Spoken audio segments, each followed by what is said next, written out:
Anong gusto mo? Bakit? 1,000 piso para sa'yo. Ayaw mo pa rin.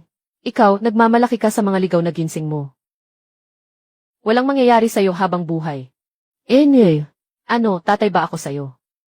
Nagsusumbong ka na naman sa akin. Hindi naman tayo magkakilala. Huwag mo na akong guluhin. Gawin mo na lang ang dapat mong gawin. Ikaw na, ang ingay mong parang aso. Para mo nang inaakala na ikaw ang boss. Malakas ang suntok nitong taong to. Kitang-kita na sanay siya.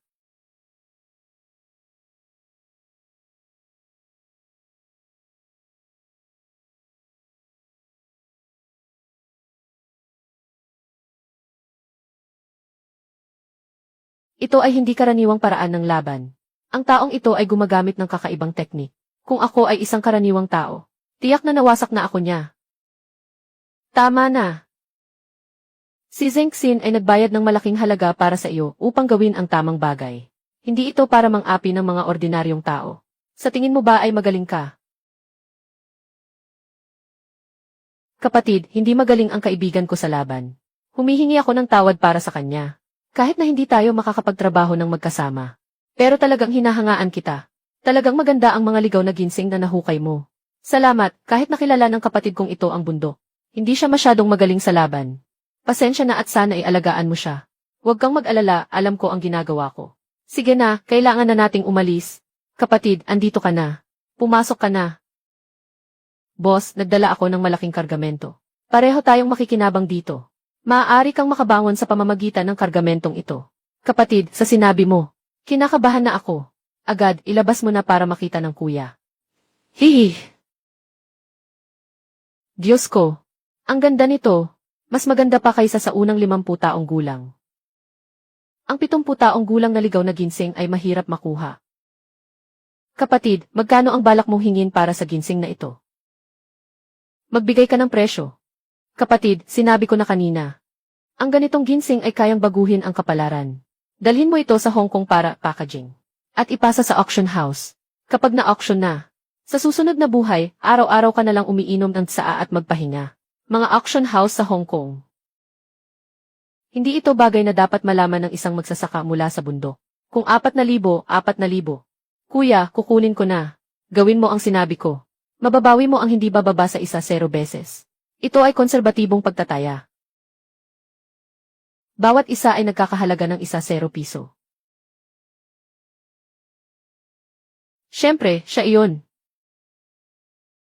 Ano nang nangyari? Bakit mo pinapahiya ang kuya na to sa harap ng maraming tao? Hindi mo ba nakita na parang nagalit na siya? Kung hindi naman ito malaking bagay, hayaan mo na lang. Kapatid, ikaw yan. Nagmimerienda tayo sa tabi ng daan. Tuloy-tuloy siyang nakatingin sa akin. Lumapit ako para tanungin kung anong tinitingnan niya. Hindi ka ba nagsasawa sa akin? Kayo, ayos na ba ang mga sugat niyo? Ayos na. Salamat sa pagpapatawad mo. Noong unang beses na tinamaan ako sa braso. Kung nanatili yung pilo sa loob, mas mahirap sana.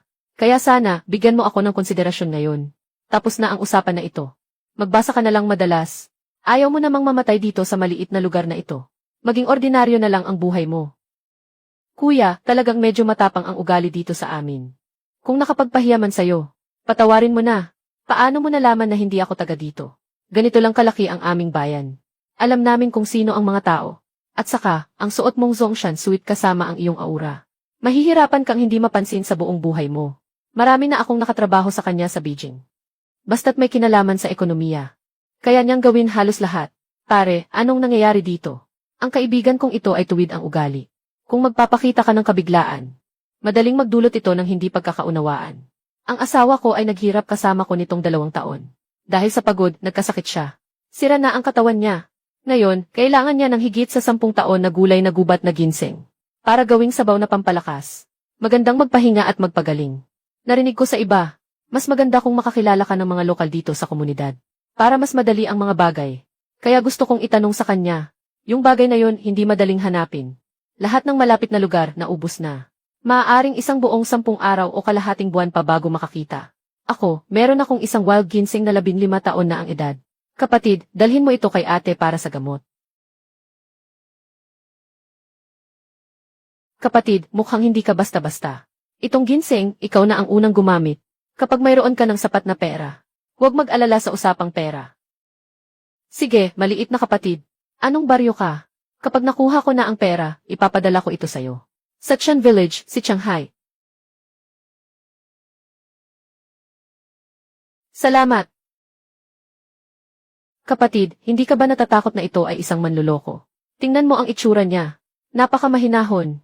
Parang isang malambot na tuta. Kapatid, huwag husgahan ang tao sa kanyang anyo. Paano mo alam? Hindi siya magiging isang malaking tao balang araw. Sige na. Mag-isip ka ng mabuti tungkol sa sinasabi ko sa'yo kanina. Malaki ang mundo. Anong ibig sabihin ng kuya dito? Malaki ang mundo. Wala itong kinalaman sa atin. Pinapakita pa niya sa atin. Hindi siya makatingin sa kanya. Pinapabasa ka pa niya. Kaya mo bang magbasa? Tama na sa iyo. Kultura rin ako, okay. Ate, nakabalik ka na. Hindi ba't sinabi kong huwag kang bumili ng ganun karami? Mayroon na tayo sa bahay. Uminom ka muna ng tubig. Kakatapos ko lang maglagay ng honey water para sa'yo. Bakit siya naman ang nandito ulit? Sabi ko na hindi siya dapat tanggapin, di ba? Ako ang nagpasok sa kanya dito. Si Wanggong kakagaling lang sa gawaing bukid. Kumapal na ang mga kamay niya dahil sa trabaho. Pinapakain ko siya ng dumplings para mapalakas siya. Hindi naman siya walang nag-aalaga sa pagkain niya. Bakit siya pupunta dito para kumain? Akala mo ba mayaman tayo? Kapatid, maliit lang ang pagkain ko. Hindi ako nakakain ng marami. Punong baryo. Sigurado akong may inihanda na siyang bahay na matutuluyan para sa iyo. Siyempre, aalagaan din nila ang pagkain mo. Bakit ka patuloy na nakikisangkot sa amin? Kapatid na lalaki, hayaan mo na lang si Wang En na manatili. Isang tanghalian lang naman. Hindi ka naman ganun kaiksi ang isip. Kung hindi, umalis ka na rin. Sinasadya ba kitang saktan? Mas naniniwala ka sa isang tao na kakakilala mo lang ng wala pang 2 araw. O mas naniniwala ka sa akin? Huwag mong apihin si King Lian na kapatid na babae. Isa kang lalaki. Bakit ka nakikipagtalo sa mga babae?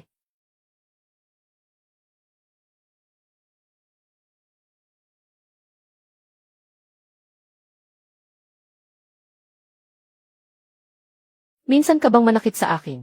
Ako'y isang kabataang may kaalaman mula sa lungsod.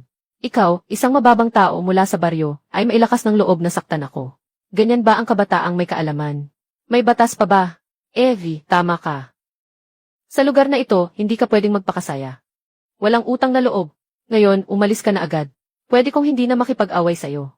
Pero huwag mong sisihin kung hindi ako magpapakita ng kabaitan. Maghintay ka lang. Noong nakaraan, sobrang malupit ni kuya. Kahit na naglakas loob pa akong sumagot sa kanya. Baka katulad dati, sakali niya rin ako tulad ng pagsakal niya sa ate ko. Basta curious lang si Bunso sa kwento. Alam na niyang mali siya. Huwag mo siyang saktan. Kung saktan mo man siya, saktan mo na lang ako. Paano ko magagawang saktan ka, mahal ko? Gusto ko lang kayong protektahan. Hinahanap ako ng punong bayan dati. Tinalakay ko na hindi ko tatanggapin ang mga kabataan mula sa lungsod. At saka, tanging mga lalaki lang ang tunay na nakakaintindi sa mga lalaki. Yung batang iyon palaging nakatingin sa'yo. At palaging gustong manatili sa bahay natin. Iyan ang tunay na intensyon ni si Mazhao. Alam ng lahat yan. Hindi mo siya naiintindihan, bayaw. Ang mabuting tao ay si Kuya Wang. Yung batang ito ay nasa yugto ng rebeldia. Habang mas pinipilit mong pigilan, mas lalo siyang ginaganahan. Kailangan niyang maranasan mismo ang buhay. Para maintindihan niya ang ugnayan sa tao. Mukhang mabilis, bukas na ang simula ng trabaho. Bukas maghukay muna tayo ng pundasyon. Sa hapon, bibili na ako ng mga gamit para sa pagtatayo ng bahay. Sisikapin nating magsimula kinabukasan ng maaga. Pero estima ko lang. Yung 500 pesos mo. Bukas, kahit magtipid-tipid ka, maubos din yan. Mayroon pa akong dadalhin mamaya, hintay ka lang. Sisikapin naming maayos ang pagkakatayo ng bakod natin. Anak ha. Hindi mo pwedeng gastusin ang pera ng basta-basta. Grabe, ang init naman nito. Kuya, huwag ka nang mag-alala para sa akin. Lahat tayo ay naghahanap ng magandang buhay. Pagkatapos nitong 2 araw, dalhin mo si ate sa bayan para mag-imbestiga. Ang hindi pagkakaroon ng anak ay palaging isang panghihinayang. Hindi pwedeng baliwalain ang usapin na ito. Kuya, kung hindi, wala na akong mukha para harapin ang mga ninuno sa hinaharap. Saka na lang, nakakahiya masyado ang ganitong bagay. Talagang pupunta ako sa bayan. Kung malaman ito ng mga tao sa nayon, paano na ako makakaharap sa iba? Siya nga. Siya nga. Uy, sino itong malaking tao na ito? Kahit sa batalyon, nagulat na lahat. Ano ba ito, balak niyo ba akong hulihin para sa parada? Zhang Hai, huwag kang magbiro. Sino ba ako para mangyari yan? Nandito lang ako para alamin ang sitwasyon. Hihi! Zhang Hai. Si Comrade Liu Wang-en ay isang intelekwal mula sa lungsod. Hindi naman tayo tulad ng mga simpleng tao na pwedeng masira dahil lang sa siya ay nakukulitan. Ate, hindi kita pinapahiya. Nakapaghanda na siya ng lugar na tutuluyan. Pero siya pa rin ang tumatambay sa bahay ko para kumain at uminom.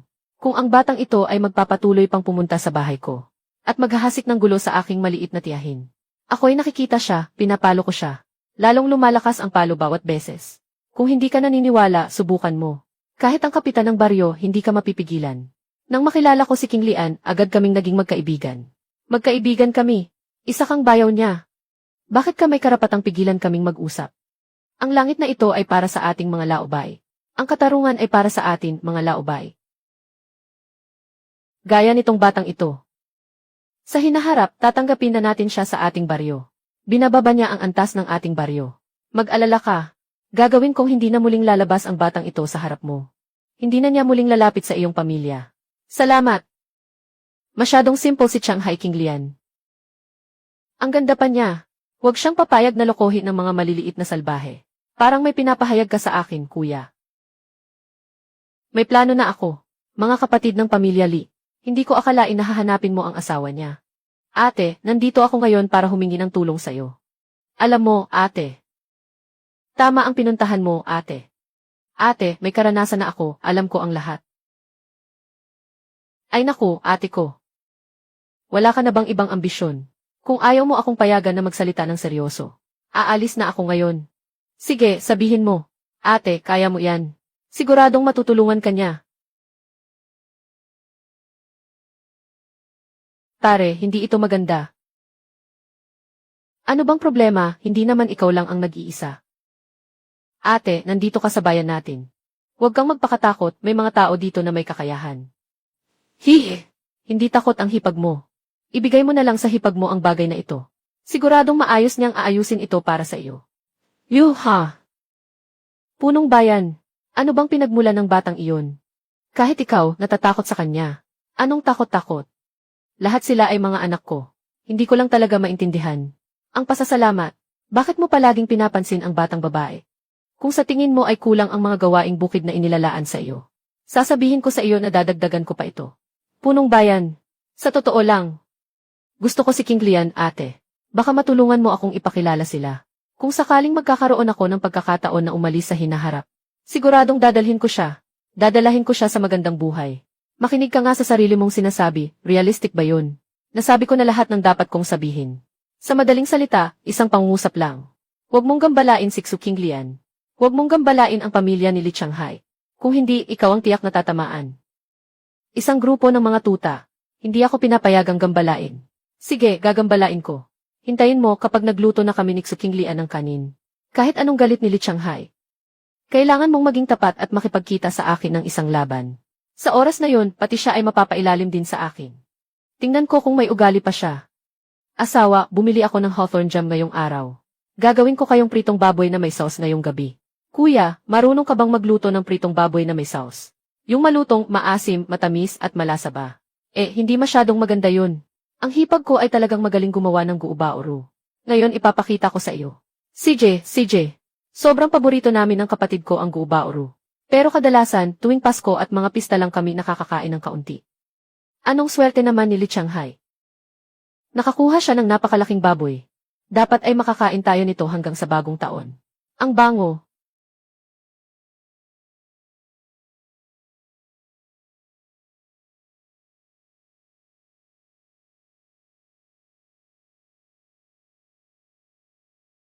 Pare, paano ka nakarating dito sa bahay? Hindi ba't sinabi ko noong isang gabi? Dapat ay nandyan ka sa kuweba ng 3 araw o higit pa. Kailangan mong makipag-isa sa kalikasan, di ba?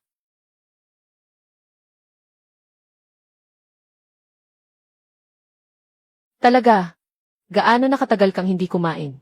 Ngayon na nakakain ka na ng lutong pagkain, ayaw mo na ng karne.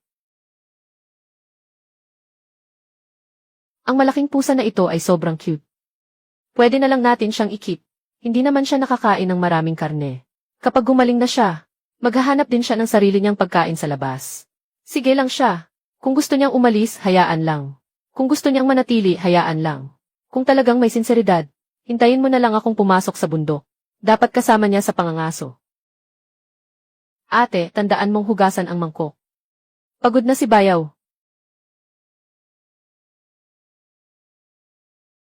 Yung taong to, parang traktora ang tunog ng paghinga sa gabi. Buti na lang okay ang soundproofing. Kung hindi, walang makakatulog ng maayos. Asawa, sandali lang, pupunta ako sa bundok. Kung makakapagpahinga, magpahinga ka na. Hindi rin maganda ang laging nagmamadali sa labas. Palagi kong naiisip na ang pagkuha ng mga yaman mula sa bundok ay hindi pang matagalan. Kailangan talagang magtrabaho ng maayos. Hahaha, alam ng asawa mo ang kanyang ginagawa. Wala akong masabi sa iba. Pero sa usaping pagkita, may kakayahan siya. Sa buong komunidad, kung ako ang pangalawa, walang sinuman ang mangahas na maging una. Nahiya ka ba, Bayaw? Maraming tao dito sa buong komunidad, mga ilang libo. May duda ka pa ba? Sumunod ka sa mga yapak ng Bayaw. Dadalhin kita para makita ang mundong ito. Ay sat vesan. Kaya't kailangan kong matatag na sumunod sa iyo. Tumingin ka sa aking Bayaw. Kapag nakita mo ang biktima, huwag mag-atubiling kumilos. Mabilis, sumugod ka na. Noon, ikaw ang hari sa bundok. Ngayon, halos okay na ang mga binti mo. Dapat ipakita mo naman ang halaga mo. Wala naman siyang tunay na kakayahan, di ba?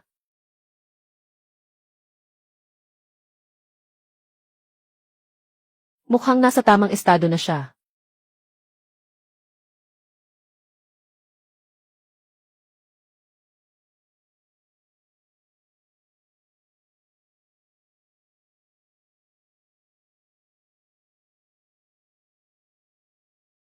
Wala namang masyadong problema. Ang pangunahing dahilan ay hindi pa magaling ang paa mo. Magpahinga ka pa ng 3 o 5 araw. Hintayin mong makabawi ng tuluyan bago tayo mag-usap.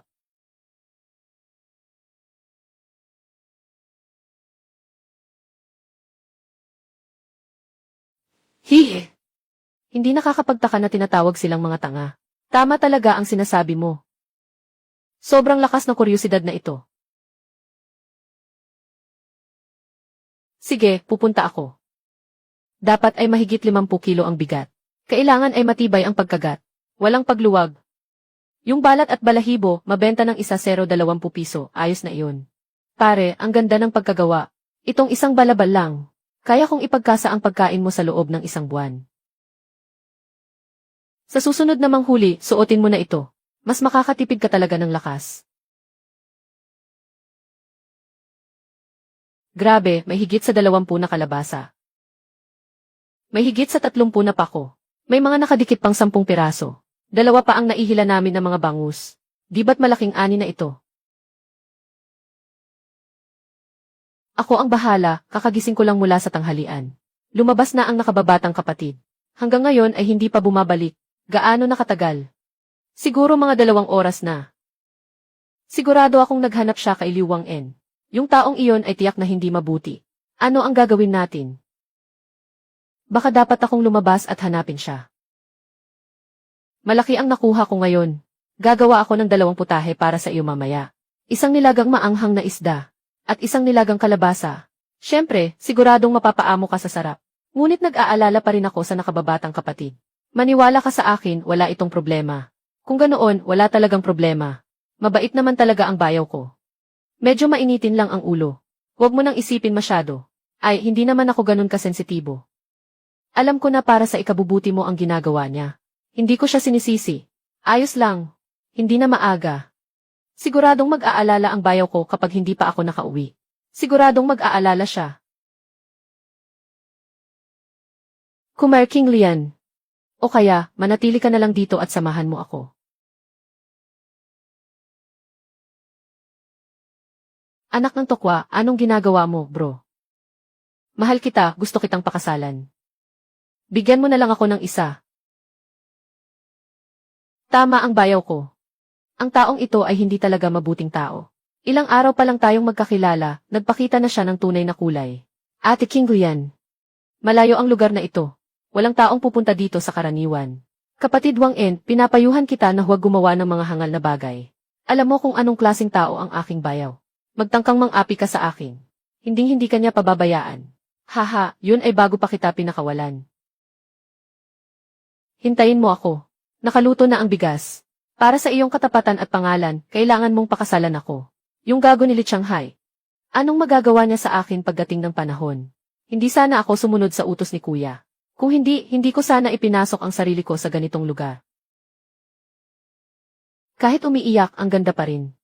Talagang nakakita ako ng kayamanan. Halika na, magandang dilag. Aking mahal, alagaan kita. Halika na, magandang dilag. Aking mahal, alagaan kita. Sino kayo? Bakit mo ako ginugulo habang nakikipag-date kay King Lian? Hihi! Matagal na kaming sumusunod sa'yo. Alam na namin na hindi ka gumagawa ng mabuti. Pero hindi namin inasahan na hindi ka makakapaghintay ng ganito kabilis.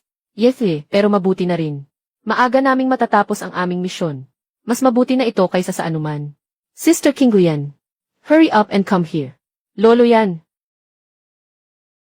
You dare to hit me. I am an educated youth. An intellectual from the city. I will still return to the city someday. You intend to scheme against the girl. Kami mga masigasig na taga-Bukirin ay tumulong kapag kinakailangan. Iyan ay tinatawag na pagiging matapang. Mukhang nawala na ang iyong kaalaman sa wala. Aba, si King Lian. Huwag kang matakot. Kami ay ipinadala ng iyong bayaw upang protektahan ka. Alam na niya noon pa man ang tungkol sa taong iyon. Na may masamang intensyon. Salamat sa inyo. Sige, uuwi na ako. Hihi! CJ! Anong plano ninyo? Sasabihin ko na sa inyo. Ang punong barangay ay kailangang managot sa akin. Kung sakaling may masamang mangyari sa akin, kahit ang inyong kapitan hindi makakain. Hindi pwedeng bitbitin lang, hindi. Nagkakamali kayo. Ito ay para sa inyo, nagbibigay kami ng benepisyo. Hindi ba't may ilang baboy sa grupo natin? Ay nako, ang batang ito ang kinis-kinis ng balat. Kahit pisilin, parang may tubig pa. Sobrang kinis, nakakatuwa talaga. Hindi. Anong ginagawa nyo?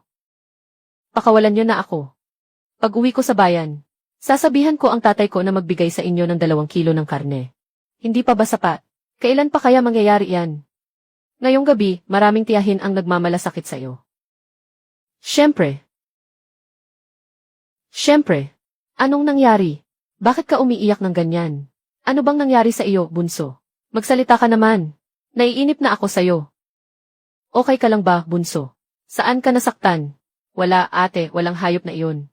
Ayos lang ako, buti na lang at naisipan ng bayaw na hanapin si Erlengzi. Sila ang nagprotekta sa akin. Kung hindi. Sige, kung wala namang nangyari. Iyan ay isang napakalaking magandang balita. Ngunit ito rin ay isang aral. Hindi na dapat basta-basta nagtitiwala sa iba. Kumain muna tayo. 2 uri ng isda ang niluto ko ngayon. Siguradong magugustuhan mo. Ngayon, nakakuha ako ng isang pabo. Ilang ligaw na manok, at ilang ligaw na kalapati. Bukas, papakialaman ko sila. Ayhang ito para matuyo. I save ito para unti-unting kainin. May 3 kilo pang mga hazelnut mushroom. Kailangan itong S-dry bukas ng umaga. Kung hindi, lahat ito ay mabubulok. Kapatid, maasahan ka sa trabahong ito. Huwag mag-alala, sisiguraduhin ng kapatid na matatapos ang gawain. Bukas ng umaga, sisimulan ko na ito. Pangulo ng tahanan. Nakikita kong hindi natural ang ekspresyon ng nakababatang kapatid. Hindi niya ito sinasabi. Ngunit tiyak na may takot pa rin siya sa loob. Natatakot ako na baka mag-iwan ito sa kanya ng psikolohikal na anino. Ay, natakot lang siya ng kaunti. Liu Wang-en. Hindi pa nga niya nahawakan iyon. Normal lang ang medyo matakot. Paglipas ng 1-2 araw, magiging maayos din. Nais ko sanang malaman kung maaari mong dalhin siya sa bundok para magpahinga. Dinala ko ang hipag ko sa malalim na bundok para magpahinga. Ano nang nangyari, may problema ba? Walang problema, pag-usapan na lang natin. Isang gabi lang. Naubos ang lakas. Ate, anong nangyayari dito? Yung tanga, ibinigay yung pampatulog ng mga baboy sa kanya. Pag nawala na yung epekto ng gamot, wala na siyang silbi. Tila hindi na siya makakahawak ng babae sa buong buhay niya. Hihi! Ano na ang gagawin? Sinunod namin yung sinabi mo. Pinapapirma namin siya ng waiver. Naglagay pa ng fingerprint. Sabi niya, hindi kami hulihin. Kahit siya, hindi niya kayang ipagsabi ito. Huwag kang mag-alala. Ate, marunong ka pa bang bumasa? Naman! Ang tatay ko ay guro. May pinag-aralan ang ate mo. Salamat sa pagkakataong ito. Bakit ka nagpapasalamat? Kung may ganitong magandang pagkakataon muli, siguraduhin mong isama ako. Ayos lang. Ngayon, pupunta ako sa TEB. Hahanapin ko ang artisan para mag-ayos ng mga bagay. Dapat makabalik ako bago magtanghali. Sige, hintayin mo akong matapos sa paghugas ng mga plato, saka ako pupunta para patuyuin ang mga hazelno. Ginoo, kaibigan ako ni Gushiju. Yung huling nagpaayos ng arrowhead sa inyo. Ikaw pala, narinig kong abala ka. Bakit ka nandito ngayon? Ginoo, nandito ako para humingi ng tulong sa paggawa ng ganitong crossbow arrow. Sa tingin mo, magagawa mo ba ito? Sabi mo nga, noong araw, ang tatay ko ay isang espesyal na panday. Sa palasyo ng prinsipe, siya ang pangunahing panday. Nakuha ko ang kanyang pamana. Walang uri ng bakal na hindi kayang gawing pana. Kailangan ng hindi bababa sa 50 na proseso ng pagpilit ng bakal bago ito magamit. Isang pana ang ginagawa ko ng humigit kumulang 1 oras. Ilan kaya ang halaga ng isang pana? Magpapabili muna ako ng 30. Isang piraso. Sisingilin lang kita ng halaga ng gastos. Bumalik ka sa loob ng 3 araw. Sige, pasensya na sa abala. Ginoong Go. Tapos na ba ang kutsilyo ko? Tapos na.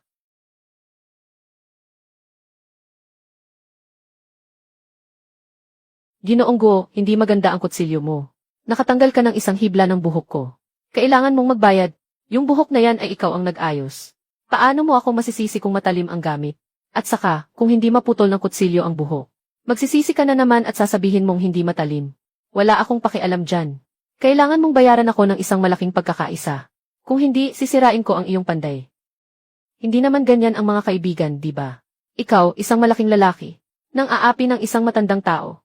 Hindi ka ba nahihiya sa mga tao? Bakit mo siya aapihin? Aapihin mo siya para sa 1-0 piso na ito. Wala nang saysay yan. Malaki ka namang matandang lalaki, nakikiusap pa sa walang hiya dito. Ienue, si Laugo. Kamag-anak mo yan. Hindi mo ba sinabi sa kanya kung sino ako? Batang lalaki. Siya ang panglima sa pamilya ni na ito Shan at Tuli. Si Mawaye, hindi magandang makagalit sa kanya. Umalis ka na. Ako na ang bahala dito. So siya pala yan. Natakot ka ba sa pangalan ko, ha? Dahil sa paggalang mo sa akin. Bibigyan kita ng buhay ngayon. Kneel down at magbigay ng 3 malalakas na bao at makakaalis ka na. Nakakatawa ka talaga. Kung sumunod ka lang at nagbayad ka na, tapos na sana ito. Ngunit kailangan mo pang magpanggap sa harap ko. Akala mo ba dahil alam ko na ikaw ay isang bandido na may gantimpala mula sa gobyerno, ay makakalabas ka pa? Sige Noong Gu, bata lang ito. Huwag mo na siyang bigyan ng halaga. At saka, kapag bumangga ang baril mo. Kapag dumating ang mga tao ng binyan, hindi ka makakaalis ng maayos. Nanghihina ka sa akin. Nakaabot ako sa 5 pwesto sa gitna ng mga bandido. Akala mo ba swerte lang ang dahilan? Mawu, bibigyan kita ng pagkakataon. Ikaw na lang ang magbigti sa sarili mo. Hindi ikaw ang nag-angal-angal. Biyawa, hindi mo ba akalain na ang hawak kong king cobra ay papel na tigre? Gusto mo bang subukan kung kaya nitong umarangkada? Ang buong proseso ay hindi umabot ng 1 segundo. Sa galing na ito, dapat ay isa na akong pangalawang leader. Kahit papaano, isa na akong pangalawang leader. Ikaw, woof-woof. Kahit mga bandido kaya mong labanan. Maniwala ka, kaya kitang patayin. Bata, nagdulot ka ng malaking gulo. Ang grupong ito ng mga bandido ay walang awa. Nakita nilang dumating si Magu, hindi na bumalik si Taibei. Siguradong hahanapin nila siya. Sa oras na iyon, posible pang magpatayan sa nayon. Ano ang dapat ikabahala? Pumunta tayo sa bayan para humingi ng tulong. Ang ating mga regular na tropa, hindi ba kayang ayusin ang isang grupo ng mga bandido? Ano bang gagawin natin dito? Maaari na. Ang bilis niyong dumating. Naalala ko, ang lider ng mga bandido ay nagkakahalaga ng 500. Dalhin niyo siya sa bayan para kunin ang gantimpala. Gusto ko lang ng 200. Itong aso ay lider ng mga tulisan. Kung ipapadala siya sa bayan, siguradong magbabayad tayo ng kapalit sa Iron North. Kahit na ngayon ay ibabalik niyo siya, o magbibigay ng kabayaran, hindi pa rin mawawala ang gantimpala. Pagdating niyo sa bayan, makukuha niyo ang gantimpala. Magdala ng tulong. Hintayin silang gumanti. Diretso silang mahuli. Hindi ba't magiging tapos na ito? Ang napakalaking kayamanan ay nasa harapan mo. Kapitan. Ano pang hinihintay mo? Saan na ang ugali ng mga tao sa Hilagang Silangan? Pakiramdam ko, tama yung sinabi nitong kuya ko. Nasira na ang lahat ng paa ni Mau. Talagang hindi ako naniniwala na hindi sila gaganti. Agad nating itali itong taong ito. Pupunta tayo sa bayan. Yung perang gantimpala na nakuha ni kuya, ibibigay ko sa'yo. Diretso mo na lang ibigay sa akin, lolo ko. Inutusan ako ni lolo na tumulong gumawa ng mga bagay. Babalik ako para kunin ito sa loob ng ilang araw. Walang problema dyan. Ginoo, kung dumating na ang mga tao bago dumating ang tulong, hindi mo na maipaliwanag. Hindi pa dumating si Magu. Wala kang alam dito. Itatabi ko muna itong pangbukas ng bundok. Pagkaraan ng 3 araw, kukunin ko na ang pana at dalhin ito kasama. Talaga bang walang problema? Mag-alala ka dahil sinabi ko na. Siguradong walang problema. Huwag mong kalimutan na umaasa pa ako na tutulungan mo akong gumawa ng pana. Sige na. Uwi na muna ako. Hehe, maliit na kapatid. Maganda pa rin ang mga steamed bun mo. Bakit hindi ko maalala na meron tayong lebadura sa bahay? Kaninang umaga, pumunta ako sa kabila para humiram ng panimulang harina. Sa kabutihang palad, mahusay ang pagkakatubo nito. Kung hindi, baka masira ang plano natin. Lutuing manok na may hazelnuts at porcini. Ginawa ko rin ayon sa paraan na itinuro mo sa akin. Maganda naman, di ba? Maganda, ang lasa ay talagang masarap. Bunso, congratulations. Maaari ka nang umalis. Ikaw ang namumuno. Walang gagawin sa hapon, dalhin mo si Bunso sa bundok para magpahinga. Bakit mo na naman binanggit yan? Pumunta ka rin naman. Kasama si Bunso, makakapag-usap ka pa. Natakot lang ako na may itinatago siya sa puso niya. Yung nangyari kahapon. Hindi ba't wala ng problema si ate kahapon? Sige na. Kaya mamayang hapon, maglalakad-lakad lang tayo sa labas. Ito pa lang ang kauna-unahang pagkakataon na pumasok ako sa bundok. Dati, palagi lang akong nag-ikot sa labas. Sabi ng mga tao sa baryo, maraming mabagsik na hayop dito sa loob. Kung sakaling mangyari, malaki ang posibilidad na kainin ng buhay. Ah, ang saya. Kapag may nararamdaman, mas mabuti nang sumigaw. Ganoon din ako noon. Noong panahong iyon, gagawin ko. Iyan ay mga nangyari na sa nakaraang buhay. Ha. Tayong, nakuha ko na yung maliit na isda. Ha. Dali, umakyat ka na. Basang-basa na yung damit mo. Mag-ingat ka, baka magkasipon. Oh. Wala na rin akong pangpalit na damit. Tingnan mo nga sarili mo. Ano na ang nangyari sa'yo? Sandali lang. Hahanap ako ng tuyong mga sanga para sindihan at painitin ka. Kung uwi ka ng ganito, malamang magkalagnat ka mamaya. Hehe, masyado lang akong na-excite kanina. Hindi ko napigilan. Huwag mong sasabihin kay ate. Kung hindi, tiyak na magsasalita siya tungkol sa akin. Alam mo rin yan. Dito, hindi bababa sa 5 o 6 na kilo. Iwi ito at ipatikim sa misis. May ahas ang bayaw. Ah! Ito ay liig ng ligaw na manok. Karaniwan, hindi umaatake ang ahas sa mga tao, walang problema. Pero nakagat ako Ate, ang bagay na ito ay nagpapahalaga sa huwag mo akong guluhin. Huwag akong gumulo sa iba. Baka naman naiinis mo siya. Hindi ko rin inasahan yan. Nakita kong papatay na ang apoy. Kaya pumunta ako dito para kumuha ng panggatong. Saktong nakita ko siya. Gusto ko sanang sipain siya palabas, pero... Tingnan mo, nakagat ako sa hita. Naku, mukhang hindi naman malakas ang lason nito. Hindi ko rin sigurado kung pumasok na ang lason sa dugo mo. Kailangan kong tulungan kang maalis ang dugo. Kailangan mong tiisin ang sakit. Walang dahilan para maging ganito kahirap. Kung hindi ka lang mag-aangat ng paa, talagang wala nang ganitong abala. Masakit, tama lang. Sa susunod, huwag kang basta-basta sumipa ng mga bagay. Huwag kang gumalaw. Bubuhatin kita para hanapin sila uliw. May gamot siya para sa laso ng ahas. Nasa 7 milya mula sa bahay. Hindi ka ba mapapagod? Kuya, marunong ka pa bang magbisikleta? Gaya ng nakikita sa larawan. At dahil napilitan pa, wala nang magawa kundi matuto. Kuya, ipakilala mo naman sa akin. Nanginig ang buong katawan ko sa takot sa trabahong ito. Hindi sila nagbakasyon. Naghahanap sila ng kayamanan, naghahanap ng kayamanan. Mga 20 kilometro mula sa amin papunta sa bus. Nakita nila ang isang templo. Gusto nilang tuklasin at kunin ang mga bagay na pwedeng ibenta. Nang nakita ko ito, hindi pwede to. Batas ba to? Kinuha ko ang pagkakataon, nagbisikleta pabalik. Templo. Unang umuwi na si kuya. Kausapin mo ako ng dahan-dahan.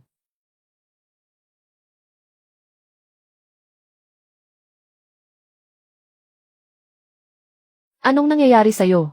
Nangyari, tito, nakagat ng ahas ang hipag ko. Gumawa lang ako ng simpleng lunas. Kailangan pa rin ng propesyonal na tulong mula sa'yo. Buti na lang at dumating si Beta ng maaga. Halos hindi kumalat ang laso ng ahas. May gamot ako dito. Panloob at panlabas na paggamit. 3 araw lang, gagaling na. Halos mamatay ako sa takot sa daan. Sa aking 29 na taon, hindi ko pa naranasan ang kagandahan ng mundo. Tapos mamamatay ako sa lason. Ang labis na kawawa naman. Ha ha ha. Bunso, wag mong sabihin sa ate ko. Baka mapagalitan niya ako hanggang kamatayan. Takot na takot sa'yo ang ate ko. Kung hindi mo sasabihin, tiyak na hindi siya magsasalita. Ang sabi mo naman, ha? Noon, nagkamali ako. Ngayon, kailangang unahin ko ang ate mo. May karapatan siyang malaman tungkol dito. Hayaan mo muna siyang magpahinga sa kama buong magdamag. Ito ay Chinese medicine. Kailangan itong pakuluan at inumin. Ngayon gabi, ipapakulo ko na. Bukas ng hapon. Kung hindi ako makakabalik ng maaga, kahit na kailangan mong tumulong, umalis ka na naman. Kumikita lang ako para sa pamilya. Sige, mauuna na akong magtrabaho. Sabihin mo, ano ba talaga ang nangyari? Hindi ba sumama ako sa kanila noon? May mga dala silang mga profesional na kagamitan. Sumama ako sa kanila sa pag-ikot sa bundok. Tinutulungan ko silang maghanap ng direksyon. Naghahanap kami ng tubig at lugar na pwedeng tulugan. Sa wakas, ngayong umaga, nahanap nila ang daan sa pamamagitan ng mga instrumento at ilang mga pahiwatig na nagbigay ng impormasyon. At ito ay nasa loob ng isang templo. Kung susundin ang sinasabi mo, kailangan itong iulat sa komunidad. Ito ay hindi natin kayang ayusin. Ganoon din ang iniisip ko. Pero natatakot ako. Kaya naisip kong hanapin ka muna. Anong gagawin natin dito, kuya? Sabihin mo lang sa akin ang diretsyo. Sabihin mo sa akin ang tiyak na ruta. Titingnan ko kung ano ang nangyayari. Bukas ng umaga aalis na ako. Pupunta ako sa templo. Pumunta ka sa kooperatiba. Kaya mo mag-isa. Katatapos ko lang marinig na sinabi mong magre-report ka. Bukas ay delikado ka talaga, hindi ba? Baka mas mabuting huwag ka nang pumasok sa bundok. Hindi namin kayang kontrolin ito. Sino ang nagsabing hindi natin kaya? May plano na ako para dito. Walang iba pang dapat alalahanin. Maghintay ka lang ng maayos sa bahay. Walang problema dyan. Ikaw ang haligi ng tahanan. Kung may mangyari sa'yo, huwag na tayong mag-chat. Matulog na tayo. May napakaliit na butas sa labas. Kung gusto mong pumasok, kailangan mong umakyat lang. Sobrang komplikado ang sitwasyon sa loob. Kami-kami lang dito, kaya namin naharapin ang isa. Mag-ingat ka ng mabuti. Huwag mong hayaang may makakita sa atin. Huwag kang mag-alala, boss. Basta nandito ako. Hindi makakapasok kahit isang lamok. Huwag maging kampante. Nawawala yung batang iyon. Malaki ang posibilidad na natuklasan niya ang ating lihim at nagulat na. Kung umalis sila kaninang umaga, dapat malapit na sila. Mamaya, pumunta ka sa daan papunta sa lugar na ito. Walang tao dito sa lugar na ito. Sino ang makakapunta? Kahit na maraming tao, mahirap pa ring makahanap ng paraan. Talagang nag-aalala ka ng walang dahilan. Sabi ko nga ay tama. Akala ko ikaw yan, matigas. Mukhang hindi nag-report sa pulis ang kapatid mo. Sa halip, lahat ay sinabi sa'yo. Dumaan ako para tingnan kung may maganda. Gusto ko ring yumaman. May nakuha ka bang maganda? Siyempre naman. Nakita mo ba yung bag sa butas? Puno yon ng magagandang bagay na nahukay namin. Gusto mo bang kunin yon? Kailangan mo munang talunin ako bago mo makuha yan. Hindi ako nakapagpasaya noong huli. Ako, matagal na akong hindi nakatagpo ng ganitong kalakas na eksperto tulad mo. Ipagpatuloy mo pa. Walang problema.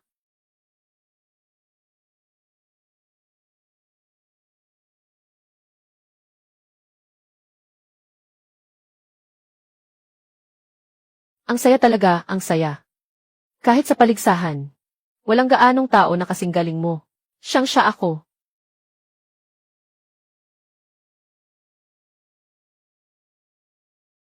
Bark bark bark bark. Anong klaseng galing ito? Bakit hindi ko ito nakita dati? Gusto mo bang matutunan? Ituturo ko sa'yo, tawagin mo ang guro. Asat Visan. Fefe, ikaw na naman. Sino ang tatawagin mo? Hindi ka naman pwedeng tawagin. Baril. Baril.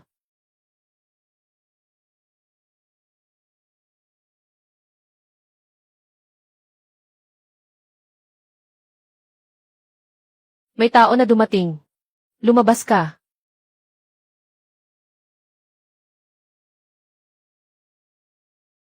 Ah! Woof woof. Sino ang nasa labas? Palayain niyo kami. Kung hindi kapag nakatakas tayo. Tiyak na paparusahan ko ang buong pamilya mo. Ito ay talagang hindi dapat mangyari. Sumpa, ang gulo nito. Si Zeng Xin, akala ko pa naman siya ay kampiyon ng Southeast Asia. Tahimik na nahuli ng iba. At dito pa sa bundok na ito.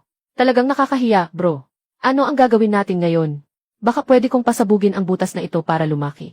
Makakalabas kayo. Baka sumabog ang yungyung. Maaari tayong maabutan dito.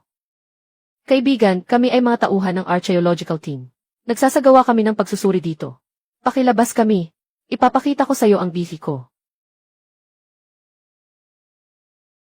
Ganito na lang, bibigyan kita ng 2,000 pesos. Umalis ka na agad ngayon. Para nating walang nangyari. Anong sabi mo, 2,000 pesos? Pwede ka namang kumain ng masarap sa komunidad. Uminom ng maanghang, magpakasaya ng ilang taon. Yung mga tao sa labas, ayaw tumanggap ng inuman.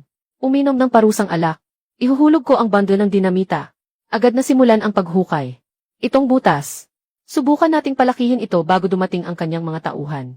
Dapat 1 o 2 lang ang tao sa labas. Kung hindi, hindi ito magiging posible.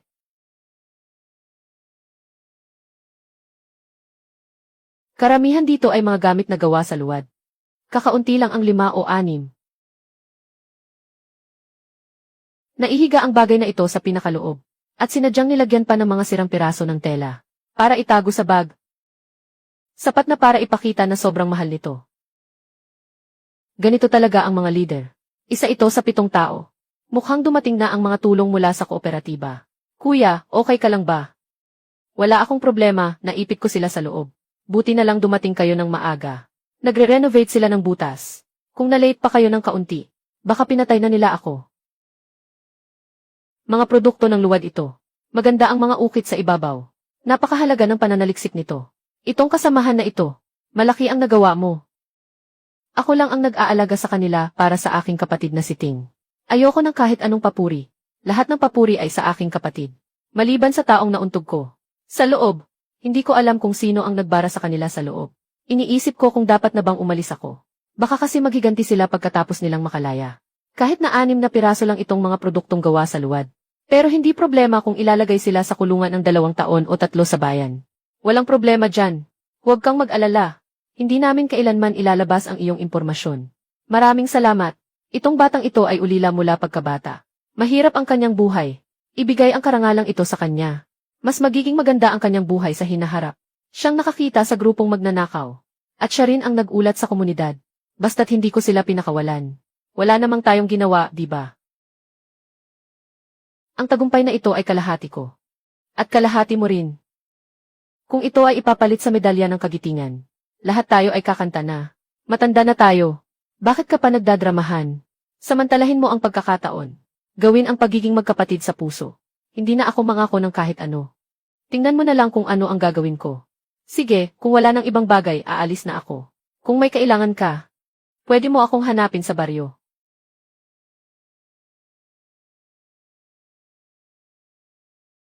Sige, hanap tayo ng lugar para magtanghalian. Kahapon, nagluto si Tsukinyo ng malaking piraso ng baboy sa bahay. Talagang mabango ang may prunus mum.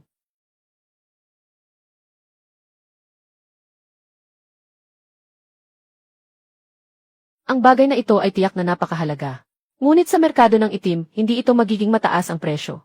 Hindi naman ako natatakot na ipagkalat ito ng mga iyon. Hindi naman kayang gawin ng mga bagay na iyon sa kanila. Ngunit kapag naipagkalat na ang bagay na ito, hindi na ito magiging kasing simple ng 3 o 5 taon.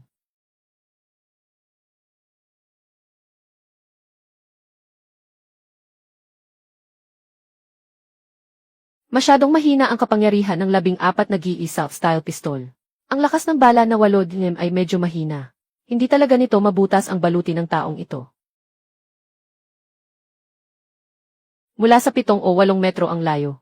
Maaari mong naamoy ang amoy ng alimango sa kanyang bibig. Sobrang makapangyarihan nito.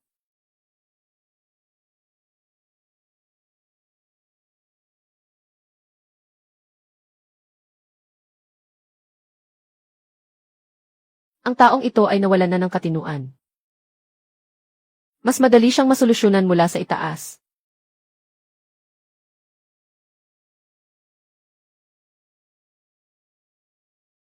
Mabilis, lumangoy, bumaba ka at lumayo ng kaunti.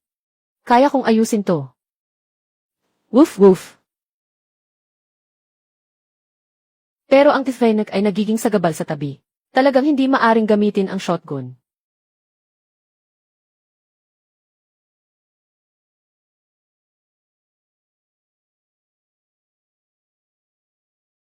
Sa kwento, madali lang patayin ang isang oso. Lahat ba sila ay superhero? Ang pagpatay sa isang itim na oso ay hindi basta-basta.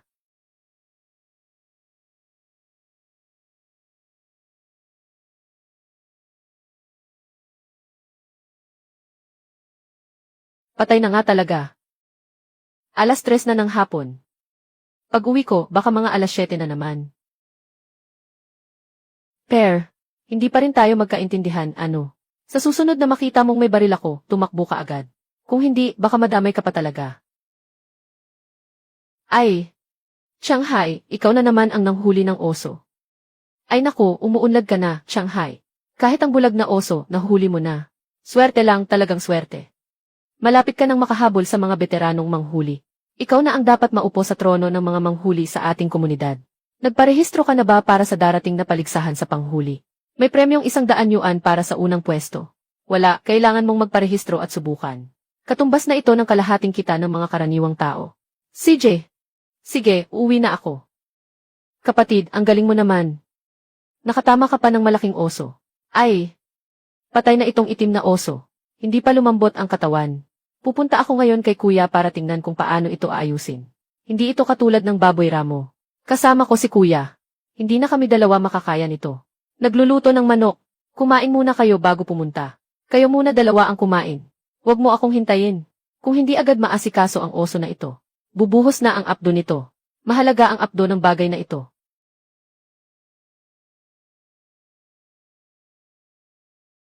Ate, ako si Shanghai.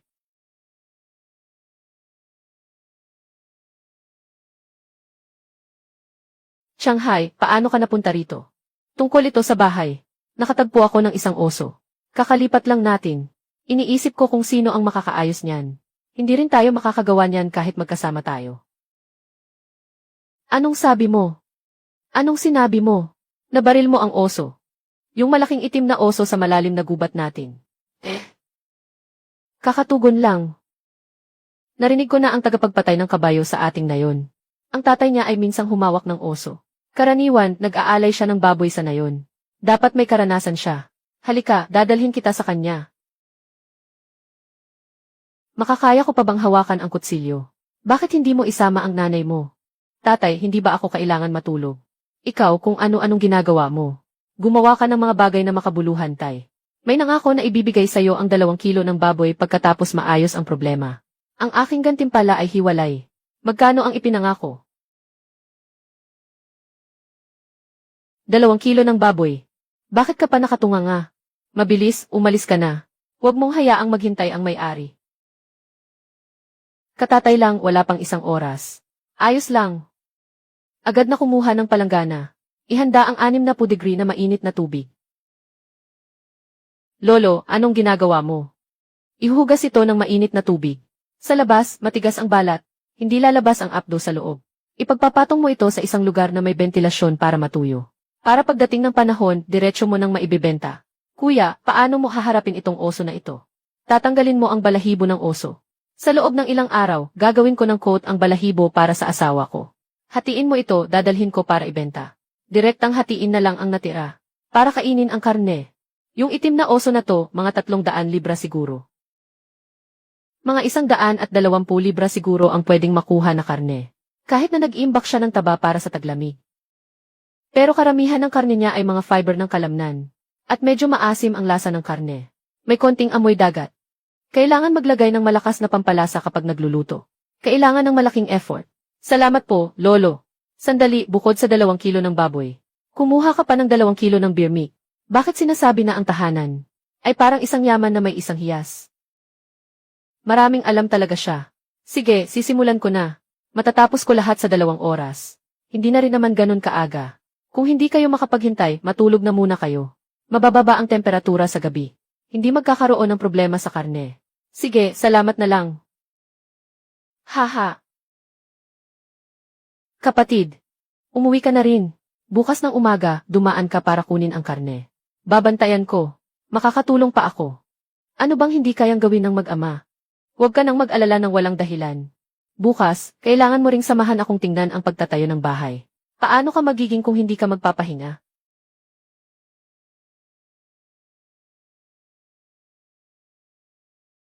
Asawa, may gusto ba akong sabihin sa'yo? Huwag mong itago sa puso mo, ha? Bilang ulo ng pamilya, sana huwag ka nang mag-risk pa. Sa susunod na taon, magiging ama ka na. Kung sakaling may masamang mangyari sa'yo sa bundok, paano kami, mga ulila at mag-isa, mabubuhay? At ang bunso nating kapatid, sigurado na may mang-aapi sa kanya dito sa baryo. Mauwi lang ito sa 1 o 2 taon.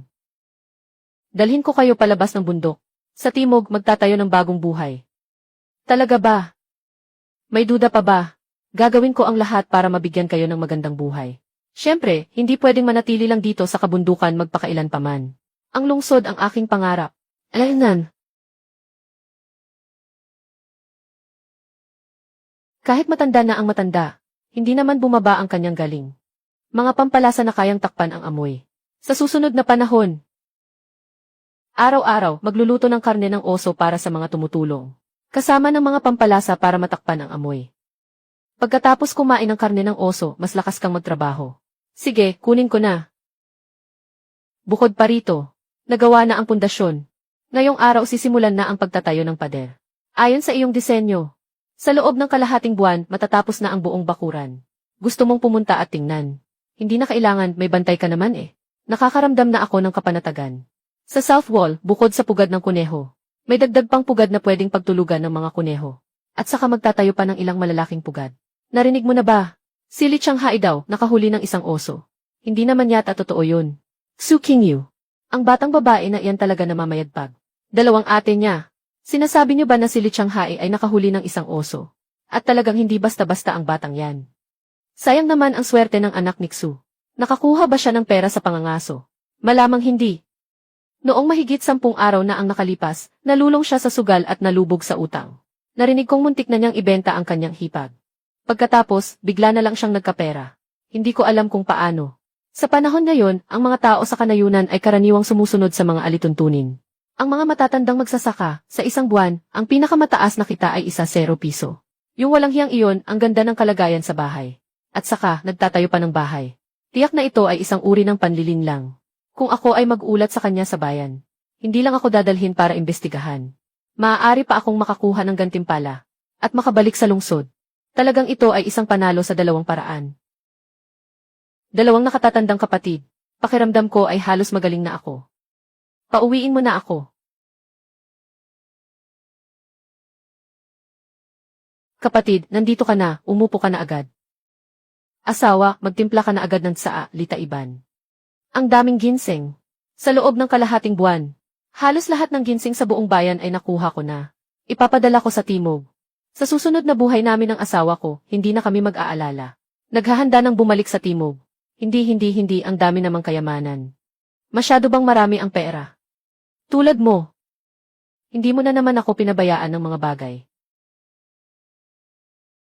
Hindi ito iba. 4 na paa ng oso at 1 buong apdo ng oso. Ang paa ng oso ay paborito ng mayayaman. Hindi na kailangang ipadala pa sa timog. Pwede nang kumita ng malaki. Paano kung diretsong bultuhan ko na lang ito ng 300 piso? Itong apdo ng oso mo. Per gramo ba o per peraso? Hihi. Sige, dagdagan ko pa ng 100, 400 piso na. Mataas na ang presyong yan. Sige, 400 na lang. Magkaibigan na tayo. Huwag kang magbaba ng presyo. Hindi ako magtataas ng presyo. Masaya tayong lahat. Hahaha, walang problema dyan. Years the way, mga ilang araw na ang nakalipas. Yung 7 tao na gustong pumasok sa bundok, nakapasok na. Ikaw at ang kanilang tagapamagitan. Sila ay galing sa timog. Ako ang tagapamagitan. Maaari ring ituring na sila ay istasyon ng pagpasok sa bundok. Kapatid, sasabihin ko na ng diretsyo sa iyo. Wala silang kinalaman sa akin. Gawin mo ang dapat mong gawin. At sa tingin ko, wala silang 2 taon para dito. Hindi makakalabas.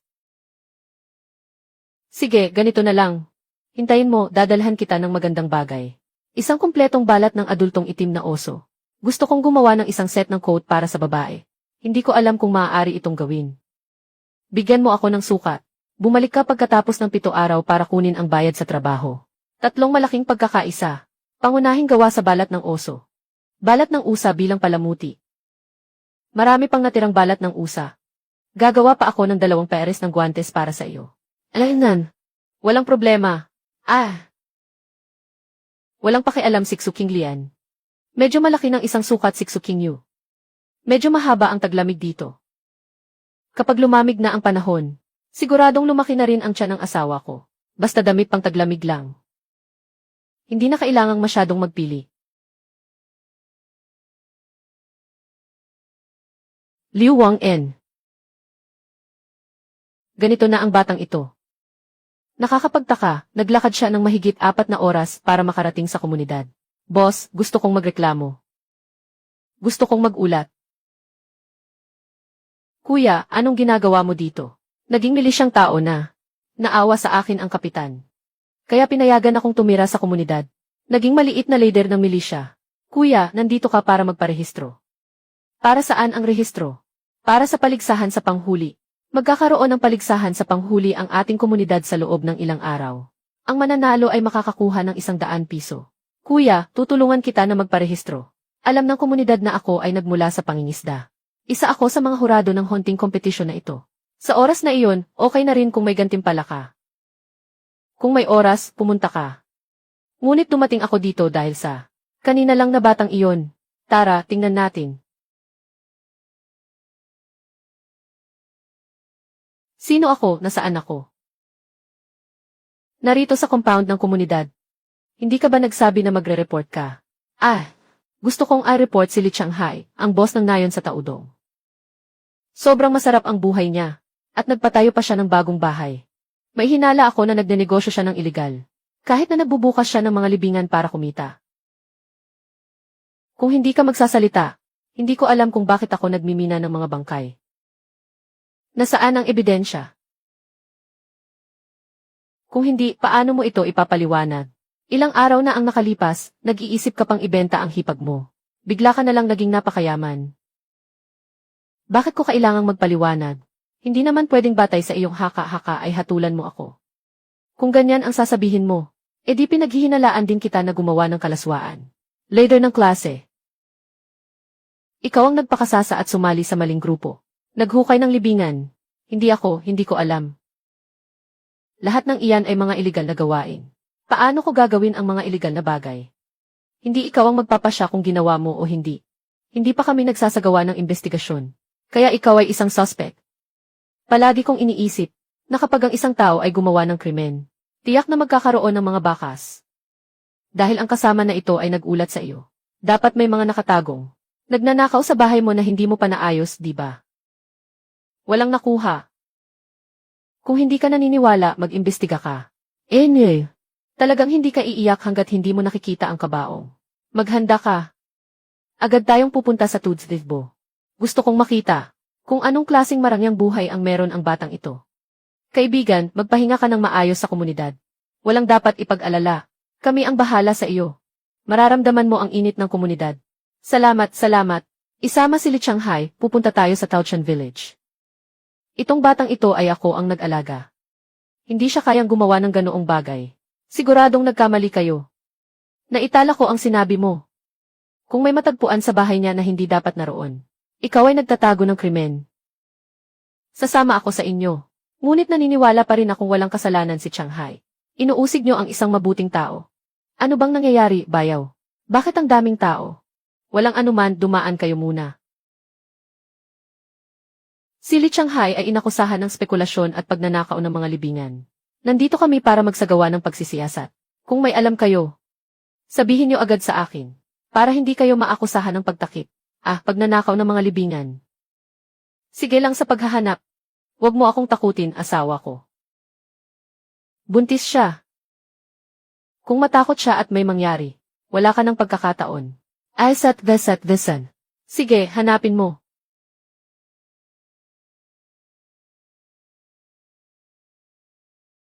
Bilang leader, bukod sa karne ng baboy, karne ng oso, at puting harina, at at bagong damit at iba pa, walang natagpo ang kahina-hinalang bagay. Ano nang sinasabi? Saan mo itinago ang mga bagay? Siguradong inakusahan ng walang dahilan ang kapatid ng leader. Kung hindi, pinapangalagaan mo pa ang mga kriminal. Umalis ka sa milisya. Hindi ba't sinabing nagtatayo siya ng bahay? Tiyak na itinago niya ang mga nakaw sa lugar ng konstruksyon. Pupunta tayo sa lugar kung saan siya nagbubuo ng bahay. Ikaw, Biao. Hindi pwedeng isali ng hangal ang mga bagay sa loob ng pader, di ba? Pag gagamitin, paano mo ayusin na sira ang pader? Sabi ko, inilagay mo sa loob ng pader. Walang pagdadalawang isip, kaya't inilagay mo talaga sa loob ng pader. Sino ang may lakas na wasakin ang pader? Ito ay pinaghirapan kong itayo. Magsalita ka lang na wasakin, ha? Li Shanghai, dahil may nagulat sa iyo. May responsibilidad akong imbestigahan ka. Sa buong bayan, isang militar na jeep lang ang mayroon. Paano ito nakarating dito? Ikaw pala si Shanghai. Ano ang nangyayari? Kayo ba ay mga miyembro ng milisya? Ikaw si Bu Aijun, di ba? Ano ang ginagawa mo dito? Aking maliit na kapatid, paano mo naman ako maaasahang bigyan ng ganyang paratang? Mabuti ang kanyang kalagayan. Ang ilang tao ay may dahilan para magselos. Pero baka masyadong mababa ang iyong kamalayan. Dahil walang ebidensya. Ibig sabihin, nagkamali sila. Wu Aijun, nakakainis ang attitude mo. Bukas pumunta ka sa bayan at makipagkita sa akin. Kailangan kitang kausapin ng maayos. Ngayon, umalis kasama ang mga tao mo. Pinagsabihan ka ng leader. Sige, mauna na ako. Mula pagkabata, matalino na si Shanghai. Matagal ko nang sinasabi. Magiging matagumpay si Shanghai. Ang ganda, wala nang problema si Shanghai. Sinalba mo ang asawa ko. Laging nasa isip ko ang utang na loob na ito. Kapatid, tayong mga taga Northeast ay may mabuting puso. Huwag mong sabihin na hindi ko tinulungan. Isa lang itong maliit na tulong. May interes ka bang sumama sa akin sa Beijing? Siguradong pupunta ako sa Beijing. Pero hindi pa ngayon, nasa baryo pa ako. Marami pa akong kailangang gawin. Pag nakarating na ako sa Beijing, kailangan mong siguraduhing hanapin mo ako. Dito ako nakatira. Mga kapatid, boss, nagluluto ng manok ang misis ko. Magprito ako ng ilang pugo. Gagawa ako ng ilang ulam. Tikman nyo ang aming sariling gawa na alak. Ayos lang yan, ang ligaya ng mga ligaw na lasa mula sa bundok ay talagang kakaiba. Sige, tikman natin. Kung sakaling mapabilang ba ito sa mga nagawa ko para sa leader? Leader, bakit mo ako tinatamaan? Ako ang tinamaan, ikaw ang tinamaan ko. Yung taong walang modo at mapanirang puri. Nagdulot sa akin ng pagtuturo mula sa leader. At sinasabi mong nakagawa ka pa ng kabutihan. Huwag na siyang saktan, baka mapuruhan siya. Mukhang nagkasakit siya ng malubha dati. Napakamahina ng katawan niya.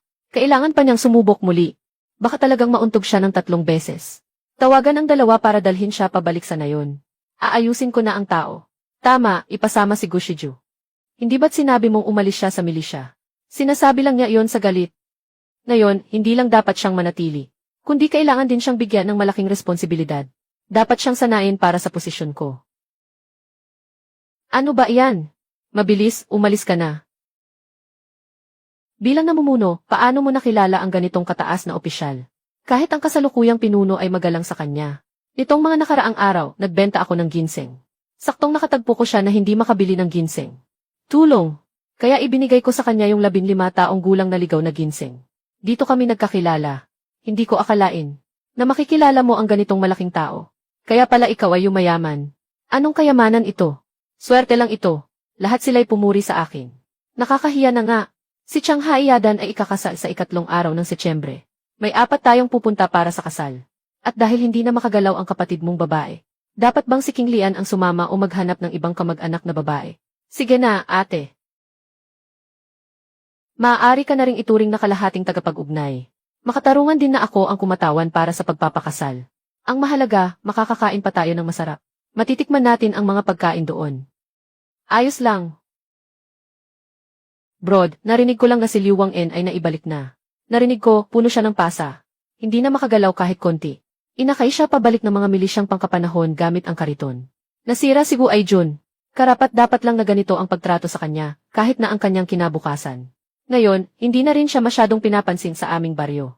Direktang inilagay siya ng lider baryo sa isang lumang bahay sa pabrika. Siguro ngayon, sobra na siyang nagsisisi kahit na anong paki. Kung nagsisisi man siya, di na natin alintan, hayaan na lang natin. Mahalaga na matuto ka mula dito. Ang pagiging malinis ay isang bagay na panghabang buhay. Alam na nila ito noon pa man, di ba? Bakit ka pa nagagalit sa akin? Maglaro ka na lang. Biyenan, paano mo ito nagawa? Buhay na ako ng 18 taon. Ito ang unang beses kong kumain ito. Ito ang mga pagkain gawa sa harina mula sa hilagang kanlurang bahagi. Tinatawag itong chimian at gusto mo bang subukan ito?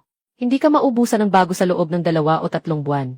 Ikaw, isang tunay na tao mula sa hilagang silangan na hindi pa nakalabas ng komunidad. Paano ka pa makakagawa ng mga pagkain mula sa lugar na iyon? Bilang namumuno, sabihin mo ang totoo. Nawala ba sa iyo ang iyong komunidad? Ikaw pa rin ba ang dating Li Shanghai? Tumingin ka sa aking mga mata. Pasensya na, hindi ko sinasadya na itanong ito. Huwag mo akong saktan. Hindi ko na ito itatanong muli. Brod, nawala na sa katinuan ang ate ko. Buntis pa siya ng anak mo. 1 linggo na ang nakalipas na naginip ako. Nanaginip ako tungkol sa malupit na buhay pagkatapos ninyong mawala. Nangarap ako tungkol sa mga nakita at narinig pagkatapos umalis sa nayon na ito. Kaya't nagpa siya akong doblehin ang kabutihan ko sa ate mo. Gusto kong ibalik ang lahat ng utang na loob ko sa kanya. Gusto kong gawing pinakamasayang babae sa mundo ang ate mo. Ang pinakamahalaga ay si Li Shanghai ay si Li Shanghai pa rin. Patawad sa pagiging ama. Hindi na ako magdududa sa iyo sa hinaharap. Walang anuman, hindi ko naman ito iniisip. Sige na, kapatid. Maghugas ka ng mga pinggan. Lalabas ako saglit. Alaynan. Asat vesan. Pare, ito ang maliit na nayon kung saan ako namumuhay. Tandaan mo ang mga taga-baryo, ha? Anong problema mo? May nangyari ba? Anong nangyayari? May mga mabangis na lobo na bumaba ng bundok. Mukhang malapit ng umulan ng nyebe. Lumabas na ang mga hayop mula sa bundok para maghanap ng pagkain, tingnan mo. May kinagat silang tupa hanggang mamatay. Pumapalo na ito ng 100 kilo. Ayos lang na walang nangyari sa tao. Kung mamatay man, pumatay na lang. Bawat pamilya, hatiin ang 1 kilo ng kambing. 1 kilo ng buto ng kambing. Mukhang kailangang mag-assign ng mga tao para magbantay gabi-gabi sa baryo. Sa mga susunod na panahon, baka lumabas ang mga lobo o iba pang malalaking hayop. Sige lang, kapitan ng nayon. Magsisimula na kaming mag-ayos ng mga tao para magbantay ngayong gabi. Shanghai, ang lakas mo naman parang pusa. Ang bilis mong naipasok ang lobo na ito. Itong taong ito, kahit papaano, isa na siyang maliit na mabangis na hayop sa pangalawang pangkat. Balatan ang 3 lobo at kainin ang laman. Ibigay ang balat ng lobo kay Shanghai. Sa panahong ito, pumunta kayo ni nanay sa baryo. Huwag na dito. Sabay kayong maglakad papunta doon. Sige, walang problema. Yung batang ito, sumama kay Dama. Tunay na magaling, tunay na maaasahan. Kailangan talaga. Haha, Longhai, samahan mo ako. Putang ina, bilisan mo ang pag-serve ng tsaa. Nasa kalagitnaan tayo ng gabi, umiinom ng tsaa. Makakatulog pa ba tayo? Hanapin mo si Xiao. Dumating na si Shanghai. Walang modo ang mga babae sa nayon. Shanghai, wag mo masyadong isipin ha. Kung may kailangan ka, sabihin mo lang sa akin. Dahil sa relasyon natin. Hindi naman ito malaking bagay. Sa ilang araw, hindi ba't may malaking paligsahan sa panghuli sa ating komunidad? Nagparehistro ka na ba? Sabi ng kapatid kong lalaki, tutulungan akong magparehistro. Kung may oras ako, pupunta ako. Kung wala, ayos lang iyon. Mayroong 8 na nayon ang ating komunidad. Maliban sa makakakuha ng 500 yuan ang personal na kampiyon. Makakakuha rin ng 1,000 yuan ang nayon na kampiyon. Ang ibig kong sabihin, dapat mong dalhin ang iba pang 4 na mga ngaso ng ating nayon. Sama-sama kayong 4. Kapag nakuha nyo na ang nayon na kampiyon, kukunin ko ang 300 mula sa 1,000 yuan na premyo. Nakatanggap ka ng gantimpala. Tito, anong nangyayari sa paligsahan sa pangangaso? Bakit napakaraming gantimpala?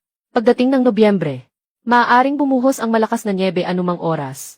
Ngayon ang panahon, kung kailan madalas bumaba ang mga lobo, at mga itim na oso mula sa bundok, at pumapatay pa ng mga alagang hayop, nagdadala ito ng malaking pagkalugi sa kooperatiba. Ang mga namumuno sa itaas, ay dumating para magdala ng benepisyo sa ating mga mamamayan. Lipulin natin ang mga hayop na nakakasama. Pangalawa, hindi na rin tayo mapaparusahan dahil sa mga pagkalugi. Nadulot ng mga hayop na ito, posible pang makuha ang gantimpala. Ano ang mga patakaran sa paligsahan sa panghuli? 3 araw ang tagal. Panghuli sa mga ligaw na lobo, itim na oso sa paligid ng bundok. Panghuli sa mga baboy ramo at iba pang hayop na banta sa tao. Ang tanging kondisyon lang ay isa. Hindi pwedeng magpasugat sa mga kasamahan. Nagsimula na ang usapan sa tito ko. Kailangan talagang pumunta. Walang problema ang mabuting bata.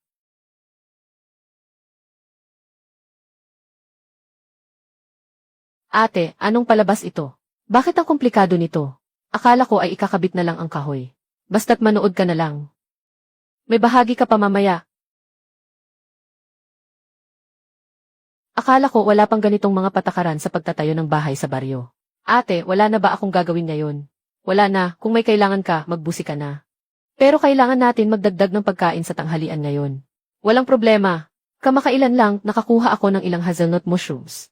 Ihanda mo ang 1 kilo ng nilagang baboy. Dagdagan mo ng rice noodles. Sobrang sarap nito. Tungkol sa iba pa, bahala ka ng bahala. Mrs., pupunta ako sa TB kumuha ng gamit. Pwede rin kayong mag-uwi ni Bunso sa bahay. Pwede rin kayong maglibot-libot. Mag-ingat ka, huwag mong mapagalaw ang tiyan.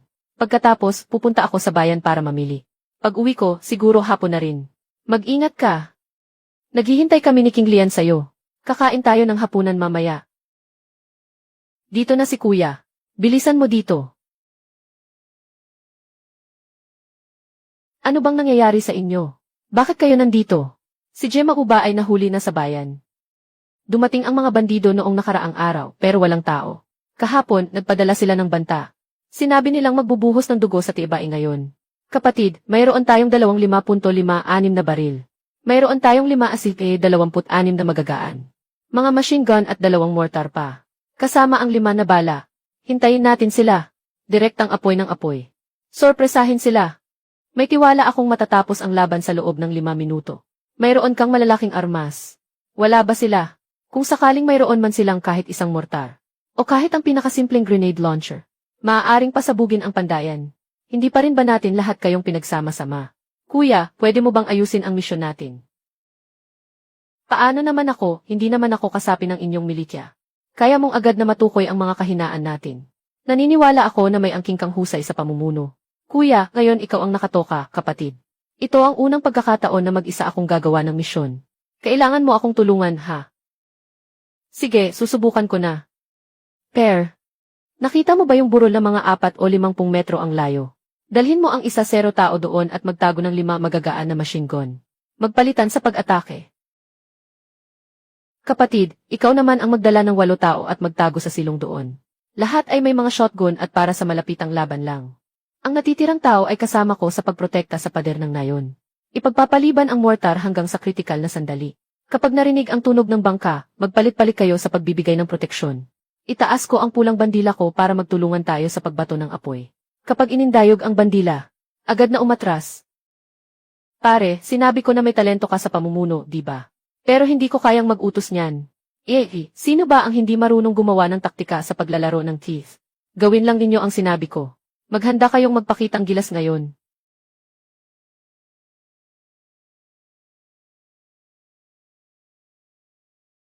Hindi kaya nagpapanggap lang sila. Hindi na sila darating. Kuya Shanghai. O baka naman hinihintay lang nila na maging kampante tayo. Para lusubin tayo ng sabay-sabay. Magtiis ka lang, kapatid.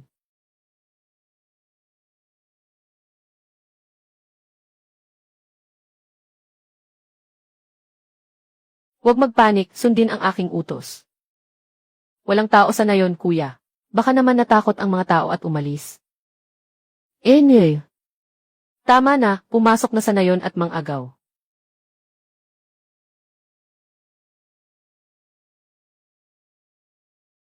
Nahulog sa bitag. Una, ilagay ang timba sa istante.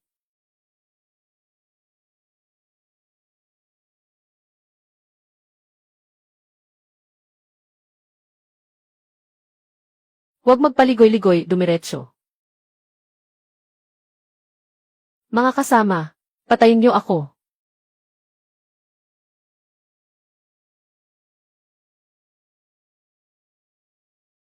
Masyadong nagmamadali. Nagbago ang tanawin.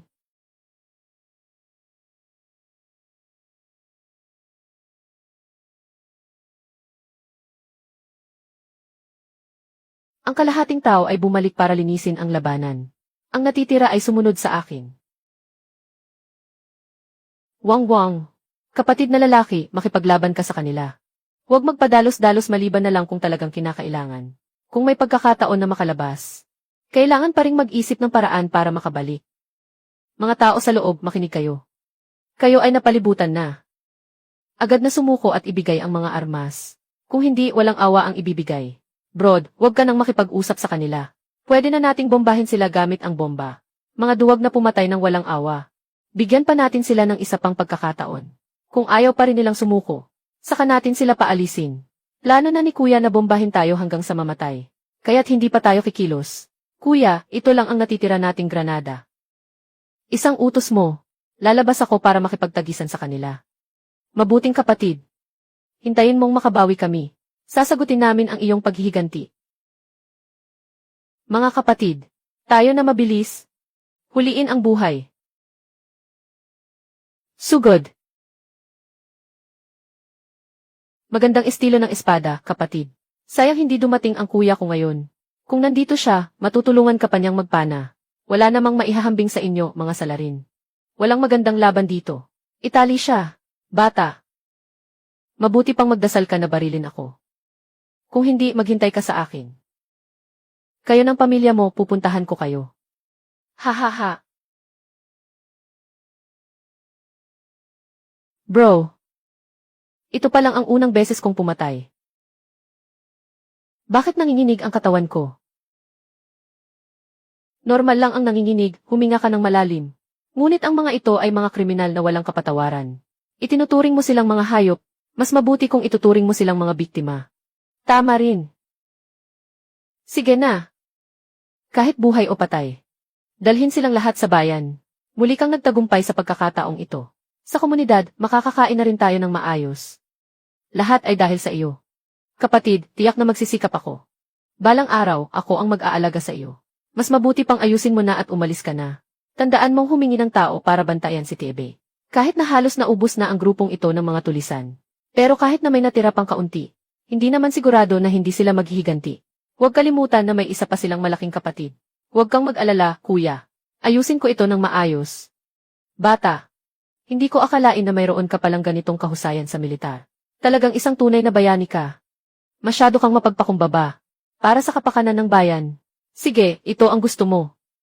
30 pirasong crossbow bolts. Ito ang kutsilyo ni Magu. Kung kailangan mong gumawa ng bagay, dumiretso ka sa akin. Libre. Kung ganoon, hindi na ako magpapakipot. 2:00 na ng hapon. Sarado ang kooperatiba ng mga supply sa 5. May oras ka pang bumili. Ah, kapatid. Bakit ka nandito? Bakit hindi ka pumunta sa tindahan ko nitong mga nakaraang araw? Medyo abala ako nitong mga nakaraang araw. Hindi ako masyadong nakapasok sa bundok. Ano ito, nag-enjoy ka? Ngayon, dumating ang supply cooperative. Pupunta ako para kunin ang ilan. Sige, kilala ko ng mabuti ang direktor dito. Kaya pwede mo rin akong tulungan kumuha ng ilang bagay. Kailangan ko ng toilet paper, sabon, candies at asukal. Hindi ito problema. Ganito, umupo ka muna sa akin sa bahay. Uminom ka ng tsaa, mayroon pa akong mahigit kalahating oras dito. Bago ko maihanda ang lahat. Walang problema. Bro, nandito ka na.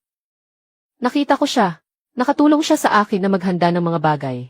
Pinayagan akong dumaan dito at maghintay sa kanya. Makalipas ang kalahating oras, makakabalik na siya.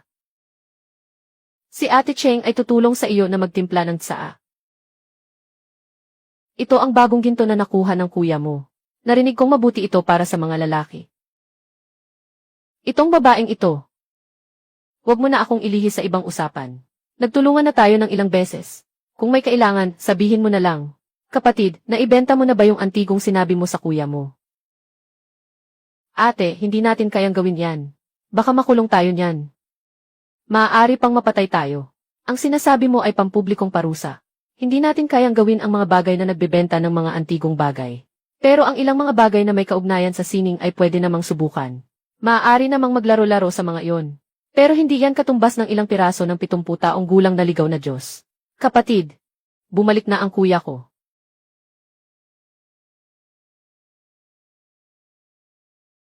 Ay, nandyan na lahat ng gusto mo. Pati isang simpleng grill ay nagawa ko para sa'yo. Bigyan mo lang ako ng 30. CJ, bumalik na ang nag-aalaga. Kakausap ko lang yung kapatid ko tungkol sa antigong bagay. Nabaling ka pa sa usapan namin. Ganun ba, kasalanan ko yun. Balak ng kapatid ko na umalis. Kasi sobrang laki ng jade bed na minana sa pamilya, hindi maipapasok. Kung hindi, sana hindi ko na lang dadalhin. Magmasid ka ng mabuti. Ah, ganun pala. Sige, sa ibang araw. Kuya, pupunta ako sa bahay mo. Bisitahin kita at magbibigay ng opinyon. Ayos, napagkasunduan na. Hindi na maaga. Sige, uuwi na ako. Biyanan, ang dami mong binili ah. Tissue, sabon, asukal at iba pa. Bumili ng marami. Pulang nilaga. Pulang nilaga at isang barbecue grill. Pulang nilaga, barbecue tayo ngayon. Barbecue tayo ngayon. Sino ang nag-aalaga sa barbecue? Ano ang barbecue? Bakit ang daming bakal? Malalaman nyo mamaya. Halika, sama-sama tayong mag-skewer. I-skewer ito at saka natin lutuin. Ano ang kaibahan nito sa direktang pag-iinit sa apoy? Malalaman mo agad. I-skewer nyo na ang mga ito. Pupunta muna ako para mag-apoy. Mabilis nyo nang matitikman ang natatanging lasa. Ganito ba ka-misteryoso? Hindi naman ito kundi karne lang. Basta't karne, masarap naman, di ba?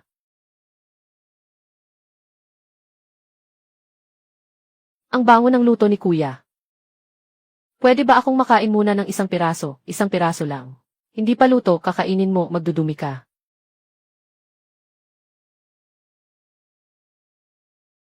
Naghihintay na silang lahat na ikaw, ate, ang pumunta sa kusina at kumuha ng ilang pandesal. Gupitin mo na lang sa piraso. As at this. Hindi pa ako nakakain ng ganitong masarap na karne.